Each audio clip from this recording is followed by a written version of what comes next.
ಜಿಲ್ಲಾಧ್ಯಕ್ಷರು, ಮಾಜಿ ಜಿಲ್ಲಾಧ್ಯಕ್ಷರು. ಆದರೆ ನಮಗೆ ಹಾಲಿ ಜಿಲ್ಲಾಧ್ಯಕ್ಷ ಅವರೇ. ಆದರೆ ಇವಾಗ ಹೇಳಿದರು 19ನೇ ತಾರೀಕಿಗೆ ವಿಜಯ ಸಿಂಧೂರ ತಿರಂಗ ಯಾತ್ರೆ ಇವತ್ತು ನಮ್ಮ ಒಂದು ಪಾಕಿಸ್ತಾನದ ಉಗ್ರಗಾಮಿಗಳಿಂದ ಏನು ನಮಗೆ ಈ ನಮ್ಮ ದೇಶದ ಅಮಾಯಕರನ್ನ 26 ಜನನ ಹೊರದಾಕಿದ್ರು. ಅದರ ಪ್ರತಿಫಲವಾಗಿ ಪಾಕಿಸ್ತಾನಕ್ಕೆ ನಮ್ಮ ಸೈನ್ಯ ನುಗ್ಗಿ ಮತ್ತು ಕೇಂದ್ರ ಸರ್ಕಾರ ಮತ್ತು ನರೇಂದ್ರ ಮೋದಿ ಅವರಿಗೆ ಸೈನ್ಯಕ್ಕೆ ಒಂದು ಬೆಂಬಲ ಕೊಟ್ಟು ನಾವು ಯಾವುದೇ ರೀತಿಯಲ್ಲಿ ನಿರ್ಧಾರ ತಗೊಂಡ ನಾವು ನಿಮ್ಮ ಜೊತೆ ಇರ್ತೀವಿ ಅಂತ ಹೇಳಿ ಮೋದಿಜಿಯವರು ಕೇಂದ್ರ ಸರ್ಕಾರ ಸೈನ್ಯಕ್ಕೆ ಬೆಂಬಲ ಕೊಟ್ಟು ಅವರಿಗೆ ಸೈನ್ಯ ನಮ್ಮ ಪಾಕಿಸ್ತಾನವನ್ನು 100 ದಿವಸದಲ್ಲಿ ಪುನಃ ಮತ್ತೆ ಇಲ್ಲ ನಮ್ಮ ಯುದ್ಧವನ್ನು ನಾವು ನಿಲ್ಲಿಸ್ತೀವಿ, ವಿರಾಮ ಮಾಡ್ತೀವಿ ಅಂತ ಹೇಳೋ ಹಂತಕ್ಕೆ ಸೈನ್ಯ ಇವತ್ತು ಪಾಕಿಸ್ತಾನವನ್ನು ಎದುರಿಸಿ. ಆ ದೃಷ್ಟಿಯಿಂದ ಇಂಥ ಒಂದು ಸನ್ನಿವೇಶದಲ್ಲಿ ಪಾಕಿಸ್ತಾನವನ್ನು ಸೈನ್ಯ ಯಾವುದೇ ನಮ್ಮ ಭಾರತೀಯ ಸಾರ್ವಜನಿಕರಿಗೆ ಮತ್ತು ಸೈನಿಕರಿಗೆ ತೊಂದರೆ ಆಗೋ ರೀತಿಯಲ್ಲಿ, ಪಾಕಿಸ್ತಾನದ ಸಾರ್ವಜನಿಕರಿಗೆ ಅಮಾಯಕರಿಗೆ ತೊಂದರೆ ಆಗೋ ರೀತಿಯಲ್ಲಿ ಉಗ್ರಗಾಮಿಗಳನ್ನು ಹೊರಡುಳಿಸಿ ಪಾಕಿಸ್ತಾನವನ್ನು ಬೆಚ್ಚಿ ಬೀಳಿಸಿದಂಥ ಈ ಸೈನ್ಯಕ್ಕೆ ಇಡೀ ನಮ್ಮ ಈಗ ನಮ್ಮ ರಾಜ್ಯದಲ್ಲಿ ಈ ತಿರಂಗ ಯಾತ್ರೆ ಪ್ರಾರಂಭ ಇದೆ. ಅದರಲ್ಲಿ ನಮ್ಮ ಸಾಗರದಲ್ಲಿ 19ನೇ ತಾರೀಕಿಗೆ ಇದೆ. ಆ ತಿರಂಗ ಯಾತ್ರೆಗೆ ನಮ್ಮ ಈ ಸಾಗರ ತಾಲೂಕಿನ ವಿಧಾನಸಭಾ ಕ್ಷೇತ್ರದ ಎಲ್ಲ ಸಾರ್ವಜನಿಕರು ಸ್ವಯಂ ಪ್ರೇರಿತವಾಗಿ ಬಂದು ಬೆಂಬಲಿಸಿ ಸೈನ್ಯಕ್ಕೆ ಒಂದು ಬೆಂಬಲ ಸೂಚಿಸಬೇಕು ಅಂತೇಳಿ ನಾವು ಈ ಮೂಲಕ ಕೇಳ್ಕೊಳ್ತೀವಿ. ಅದಕ್ಕೆ ನಮ್ಮ ಜಿಲ್ಲಾಧ್ಯಕ್ಷರು ಹೇಳಿದರು ಮತ್ತು ನಮ್ಮ ಮಾಜಿ ಸಚಿವರಾದ ಹಾಲಪ್ಪನವರ ನಾಯಕತ್ವದಲ್ಲಿ ಇವರ ಮಾರ್ಗದರ್ಶನದಲ್ಲಿ ಅನೇಕ ನಮ್ಮ ಪಕ್ಷದ ಮುಖಂಡರುಗಳು ಮತ್ತು ಎಲ್ಲ ಇದರಲ್ಲಿ ಪಕ್ಷಾತೀತವಾಗಿ ನಮ್ಮ ಜಿಲ್ಲಾಧ್ಯಕ್ಷರು ಮಾತಾಡೋಕೆ ಹೇಳಿದರು, ಪಕ್ಷಾತೀತವಾಗಿ ಇದಕ್ಕೆ ಎಲ್ಲರೂ ಬೆಂಬಲ ಬೇಕು. ಇದು ತಿರಂಗ ಯಾತ್ರೆಯೂ ಪಕ್ಷಾತೀತವಾಗಿ ಇರುತ್ತೆ. ಹಾಗಾಗಿ ಸಾರ್ವಜನಿಕರು ವಿಷಯ ಒಂದು ವೇಳೆ ಗೊತ್ತಾಗದೆ ಹೋದರೂ ಮಾಧ್ಯಮದಲ್ಲಿ ನೋಡಿ ಈ ಈ ಈ ತಿರಂಗ ಯಾತ್ರೆಯನ್ನು ಅತಿ ಹೆಚ್ಚಿನ ಸಂಖ್ಯೆಯಲ್ಲಿ ಜನ ಸೇರಿ ಈ ಸೈನ್ಯಕ್ಕೆ ಒಂದು ಬೆಂಬಲ ಕೊಟ್ಟು ಯಶಸ್ವಿಗೊಳಿಸಬೇಕಂತ ಈ ಮೂಲಕ ಕೇಳ್ತಾರೆ. ವಿಜಯ ಸಿಂಧೂರ ತಿರಂಗ ಯಾತ್ರೆ ಸೋಮವಾರ ದಿನ ಸಾಗರದಲ್ಲಿ ಸಾಗರ, ಹೊಸನಗರ, ಸೊರಬ ಈ ಭಾಗದ ನಾಗರಿಕರನ್ನು ಒಳಗೊಂಡು ಸಂಜೆ 4 ಗಂಟೆಗೆ ಸಾಗರದ ಗಣಪತಿ ದೇವಾಲಯದಿಂದ ಬೃಹತ್ ಮೆರವಣಿಗೆ ಮುಖಾಂತರ ಸಾಗಿ ಸಾಗರ ಹೋಟೆಲ್ ರೂಪದಲ್ಲಿ ಒಂದು ಭಾರೀ ಬಹಿರಂಗ ಸಭೆ ನಡೀತಕ್ಕಂಥ ಹಿನ್ನೆಲೆ ಒಳಗೆ ಆನಂದಪುರ ಭಾಗದ ಸಿದ್ಧತಾ ಸಭೆಯನ್ನು ಮಾಡಬೇಕು ಅಂತ ಯೋಚನೆ ಮಾಡಿದಾಗ ಇವತ್ತು ನಮ್ಮ ಅಧ್ಯಕ್ಷ ಆದಂಥ ದೇವೇಂದ್ರಪ್ಪನವರು ಅವರ ನೇತೃತ್ವದಲ್ಲಿ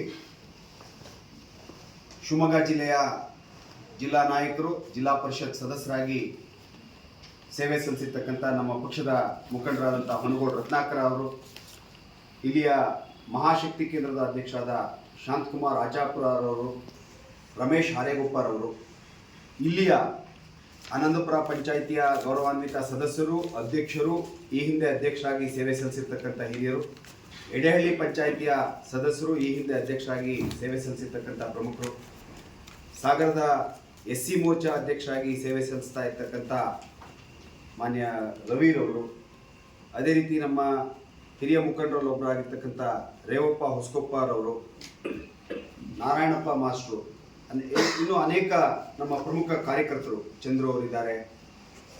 ಎಲ್ಲ ಈ ಭಾಗದ ಮುಖಂಡರು ಒಟ್ಟಿಗೆ ಸೇರಿ ಪೂರ್ವ ಸಿದ್ಧತಾ ಸಭೆಯನ್ನು ನಾವು ನಡೆಸ್ತಾ ಇದ್ವಿ. ಈ ಸಂದರ್ಭದಲ್ಲಿ ಭಾರತ ಈ ಆಪರೇಷನ್ ಸಿಂಧೂರದ ಮುಖಾಂತರ ಜಗತ್ತಿಗೆ ತನ್ನ ಸಾಮರ್ಥ್ಯ ಏನು ಅನ್ನೋದನ್ನು ರುಜುವಾತುಪಡಿಸಿದೆ. ಇದರ ಪೂರ್ವದಲ್ಲಿ ಭಾರತ ಒಂದು ರೀತಿಯ ಅಲಿಪ್ತ ನೀತಿ, ತನ್ನಲ್ಲಿರ್ತಕ್ಕಂಥ ಅಸ್ತ್ರಗಳನ್ನು ಉಪಯೋಗಿಸಬೇಕು ಅಂತಂದರೆ ರಷ್ಯಾ, ಅಮೇರಿಕ, ವಿಶ್ವಸಂಸ್ಥೆಯ ಕಡೆಗೆ ನೋಡ್ತಕ್ಕಂಥ ಒಂದು ದಾರುಣ ಸ್ಥಿತಿ ಭಾರತದ್ದಾಗಿತ್ತು. ಟೀಕೆಗೆ ಇನ್ಯಾವುದೇ ವಿಚಾರಕ್ಕೆ ನಾನು ಉಲ್ಲೇಖ ಮಾಡಕ್ಕೆ ಹೋಗಲ್ಲ. 71ರ ಯುದ್ಧದ ಸಂದರ್ಭದಲ್ಲಿ ಸೈನಿಕರ ಬೆವರಿನ ಫಲವಾಗಿ ನಾವು ಅದ್ಭುತವಾದಂಥ ವಿಜಯವನ್ನು ಸಾಧಿಸಿ 90,000 ಸೈನಿಕರು ನಮ್ಮ ವಶದಲ್ಲಿದ್ದರೂ ಕೂಡ ಅವತ್ತಿನ ವಿಶ್ವದ ವಾತಾವರಣದಲ್ಲಿ ಜಗತ್ತಿನ ದೊಡ್ಡಣ್ಣನ ಸೂಚನೆಗೆ ತಲೆಬಾಗಿ ಆ ಸೈನಿಕರನ್ನ ಬಿಡಬೇಕಾದಂಥ ಸ್ಥಿತಿ ನಮ್ದಾಗಿತ್ತು.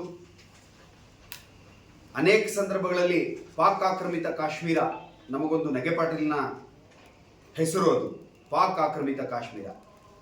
ಚೀನಾ ಕೂಡ ಕಾಶ್ಮೀರದ ಸ್ವಲ್ಪ ಭಾಗವನ್ನು ಅತಿಕ್ರಮಣ ಮಾಡ್ಕೊಂಡಿದೆ. ದೇಶ ವಿಭಜನೆ ಪಾಕಿಸ್ತಾನ ಬಾಂಗ್ಲಾ ಆದಮೇಲೂ ಕೂಡ ಈ ರೀತಿಯ ಅತಿಕ್ರಮಣ ಭಾರತಕ್ಕೆ ಜಾಗತಿಕ ಮಟ್ಟದಲ್ಲಿ ಒಂದು ಹಿನ್ನಡೆ ಆಗಿದ್ರೂ ಕೂಡ ಜಾಗತಿಕ ಮಟ್ಟದಲ್ಲಿ POK ಪ್ರಸ್ತಾಪ ಮಾಡಿದ್ರೆ ಅದೊಂದು ಮಡಿವಂತಿಕೆ ವಿಚಾರ ಆಗಿತ್ತು. ಭಾರತದ ಮೇಲೆ ಆರ್ಥಿಕ ದಿಗ್ಬಂಧನ ಹೇಳ್ತಕ್ಕಂಥ ಸ್ಥಿತಿ ಇತ್ತು. ಮಧ್ಯಸ್ಥಿಕೆ ವಹಿಸಬೇಕು ಅಂತಕ್ಕಂಥ ವಿಚಾರಗಳಿತ್ತು. ಆದರೆ ಇವತ್ತು ಚರ್ಚೆಯ ವಸ್ತು ಪಾಕ್ ಆಕ್ರಮಿತ ಕಾಶ್ಮೀರ. ಪಾಕಿಸ್ತಾನದ ಜೊತೆಗೆ ಸಿಂಧೂ ನದಿ ನೀರು ಬಿಡಬೇಕು ಅಂತಂದ್ರೆ ರಕ್ತ ನೀರು ಒಟ್ಟಿಗೆ ಹರಿಯಕ್ಕೆ ಸಾಧ್ಯ ಇಲ್ಲ. ಉಗ್ರಗಾಮಿ ಕೃತ್ಯಗಳಿಗೆ ಬೆಂಬಲಿಸೋದನ್ನ ಬಿಡಬೇಕು. ಆಗ ಸಿಂಧೂ ನದಿಯ ನೀರಿನ ಬಗ್ಗೆ ನಾವು ಮಾತನಾಡ್ತೇವೆ.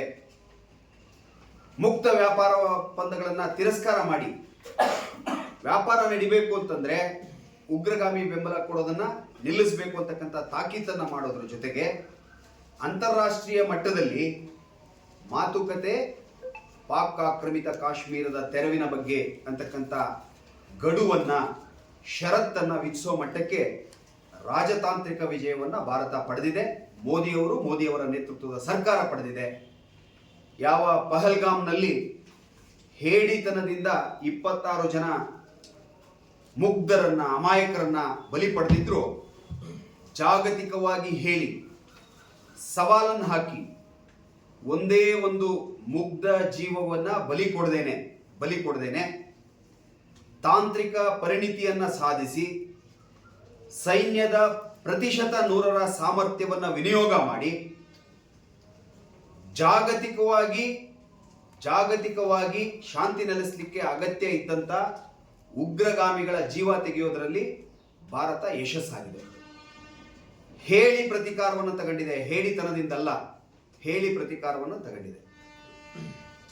ಇದಾದ ಮೇಲೂ ಕೂಡ ತನ್ನ ಬಂಡತನ, ಹುಚ್ಚಾಟ, ನೀಚತನದಿಂದ ಪಾಕಿಸ್ತಾನ ಅಲ್ಲಲ್ಲಿ ಉಗ್ರಗಾಮಿ ಚಟುವಟಿಕೆಗೆ ಬೆಂಬಲ ಕೊಟ್ಟಾಗ ಭಾರತ ಅವರ ನೆಲವನ್ನ, ಅವರ ಪ್ರದೇಶವನ್ನ ಪ್ರವೇಶ ಮಾಡದೇನೆ ತಾಂತ್ರಿಕವಾಗಿ ಉಗ್ರಗಾಮಿ ನೆಲೆಗಳನ್ನ, ಸೈನ್ಯದ ನೆಲೆಗಳನ್ನ, ವಿಶೇಷವಾಗಿ ಲಾಹೋರ್, ಕರಾಚಿ, ರಾವಲ್ಪಿಂಡಿ ಅಂತ ಪ್ರದೇಶಗಳು, ಪಾಕಿಸ್ತಾನದ ಹೃದಯ ಭಾಗವನ್ನ ವಾಯುನೆಲೆಯನ್ನು ಉಡಾಯಿಸುವುದರಲ್ಲಿ ಯಶಸ್ಸನ್ನ ಕಾಣಿತು.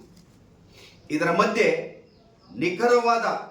ನಿಖರವಾದ ಗುರಿಯನ್ನು ಹೊಂದಿ ಉಗ್ರರ ನೆಲೆಗಳನ್ನ ಮತ್ತು ಶಸ್ತ್ರಾಸ್ತ್ರಗಳನ್ನು ಮುಚ್ಚಿಟ್ಟ ತಾಣಗಳನ್ನು ಗುರುತಿಸಿ ಕ್ಷಿಪಣಿ ದಾಳಿ ಮಾಡಿದಾಗ ಜಗತ್ತು ಬೆಚ್ಚಿತು. ಅಮೆರಿಕ ಕೂಡ ಮುಂದಾಗ್ತಕ್ಕಂಥ ಅಪಾಯವನ್ನ ಅರಿತು ಇದರ ಈ ವಾತಾವರಣದ ಲಾಭವನ್ನ ಪಡಿಲಿಕ್ಕೆ ಮುಂದಾಗಿರ್ತಕ್ಕಂಥದ್ದು ನಮ್ಮೆಲ್ಲರಿಗೂ ಗೊತ್ತಿದೆ. ಇದರ ಮಧ್ಯೆ DGMO ಪಾಕಿಸ್ತಾನ್ ಭಾರತದ DGMO ಅವರಿಗೆ ಕರೆ ಮಾಡಿ ದಯನೀಯವಾಗಿ 3-4 ಬಾರಿ ತಕ್ಷಣದ ಬೇಷರತ್ ಕದನ ವಿರಾಮ ಮಾಡೋಣ, ನಿಮ್ಮೆಲ್ಲ ಷರತ್ತುಗಳಿಗೆ ಬದ್ಧ ಅಂತ ಹೇಳಿ ಅಂಗಲಾಚಿದ್ದರ ಪರಿಣಾಮ ಯುದ್ಧ ವಿರಾಮ ಆಗಿದೆ. ಮುಗ್ಧ ಅಮಾಯಕ ಜೀವವನ್ನ ಬಲಿ ಪಡೆಯದೇನೆ, ಸೈನಿಕರನ್ನ ಬಲಿ ಕೊಡದೇನೆ ಭಾರತದ ಘನತೆ, ಭಾರತದ ಗೌರವ, ಭಾರತದ ತಾಕತ್ತು ಏನು ಅಂತ ಹೇಳಿ ನೆರೆಯ ಚೀನಾದಿಂದ ಹಿಡಿದು ಇಡೀ ಜಗತ್ತಿಗೆ ಪರಿಚಯಿಸೋದ್ರಲ್ಲಿ ಮೋದಿಯವರ ನೇತೃತ್ವ, ಕೇಂದ್ರದ ಸರ್ಕಾರ, ಸೈನ್ಯದ ಪರಾಕ್ರಮ ಜಗತ್ತು ನಿಬ್ಬೆರಗಾಗೋ ರೀತಿಯಲ್ಲಿ ತನ್ನ ಸಾಧನೆಯನ್ನ ಮಾಡಿದೆ. ಇದರಲ್ಲಿ ವಿಜ್ಞಾನಿಗಳ ಪಾತ್ರ ಕೂಡ ಇದೆ. ನಮ್ಮ ರಾಡಾರ್ ತಂತ್ರಜ್ಞಾನ ಜಾಗತಿಕ ಮಾನ್ಯತೆಗೆ, ಮನ್ನಣೆಗೆ ಪಾತ್ರ ಆಗಿದೆ. ಆಕಾಶ್ ಇದರ ಸಾಮರ್ಥ್ಯದ ಬಗ್ಗೆ ಜಗತ್ತು ಕೊಂಡಾಡ್ತಾ ಇದೆ. ರಷ್ಯಾದ ಸಹಯೋಗದ ತಂತ್ರಜ್ಞಾನ ಹೊಂದಿರತಕ್ಕಂಥ ಬ್ರಹ್ಮೋಸ್ ಇದನ್ನ ಇಡೀ ಜಗತ್ತು ತನಗೆ ಬೇಕು, ಇಷ್ಟೊಂದು ಕ್ಷಮತೆಯಿಂದ ಕೆಲಸ ಮಾಡ್ತಕ್ಕಂಥ ಒಂದು ತಂತ್ರಜ್ಞಾನವನ್ನು ಪಡಿಬೇಕು ಅಂತ ಹೇಳಿ ಜಗತ್ತು ಹಂಬಲಿಸ್ತಾ ಇದೆ.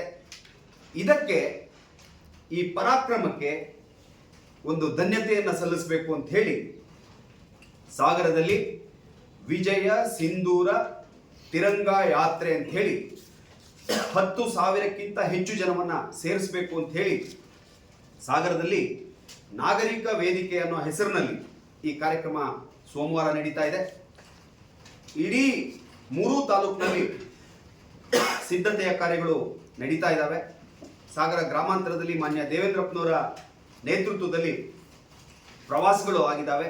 ಆ ನಿಮಿತ್ತ ಇವತ್ತು ಆನಂದಪುರಕ್ಕೆ ಬಂದಾಗ ನಮ್ಮ ಈ ಭಾಗದ ಮುಖಂಡರೆಲ್ಲ ಯೋಚನೆ ಮಾಡಿ ನಾಳೆ ಸನ್ಮಾನ್ಯ ರತ್ನಾಕರ್ ಹೊನಗೋಡ್, ಶಾಂತಪ್ಪ ಗೌಡ್ರು ಮತ್ತು ಈ ಭಾಗದ ಎಲ್ಲ ಮುಖಂಡರು ಸೇರಿ ಬೆಳಗ್ಗೆ 9 ಗಂಟೆಗೆ ಆನಂದಪುರದಲ್ಲಿ ಪಂಚಾಯತ್ ವೈಸ್ ಸಭೆಯನ್ನು ಮಾಡ್ತಾ ಇದ್ದಾರೆ. ಆನಂದಪುರ ಪಂಚಾಯತ್ನಲ್ಲಿ 9 ಗಂಟೆಗೆ, 10 ಗಂಟೆಗೆ ಆಚಾಪುರದಲ್ಲಿ, 11 ಗೌತಮ್ಪುರ, 12 ಹೊಸೂರು, 1 ಗಂಟೆಗೆ ತ್ಯಾಗರ್ತಿ, 2 ಗಂಟೆಗೆ ಬರೂರು, ಕೊನೆಗೆ ಭೋಜನದ ನಂತರದಲ್ಲಿ 6 ಗಂಟೆಗೆ ಎಡೆಹಳ್ಳಿ, ಈ ಹೊಸೂರು, ಉಳ್ಳೂರು ಇದನ್ನು ಪೂರೈಸಿ 6 ಗಂಟೆಗೆ ಎಡೆಹಳ್ಳಿ ಪಂಚಾಯತ್ ಈ ಭಾಗದಲ್ಲಿ ಪ್ರಮುಖರ ಸಭೆಯನ್ನು ಆಯೋಜನೆ ಮಾಡಿ ಈ ಒಂದು ಆಪರೇಷನ್ ಸಿಂಧೂರದ ಮಹತ್ವವನ್ನ ಜನರಿಗೆ, ಕಾರ್ಯಕರ್ತರಿಗೆ ಮನವರಿಕೆ ಮಾಡೋದ್ರ ಮುಖಾಂತರ ನಮ್ಮ ಒಂದು ಕರ್ತವ್ಯ ದೇಶದ 140 ಕೋಟಿ ಜನರಿಗೆ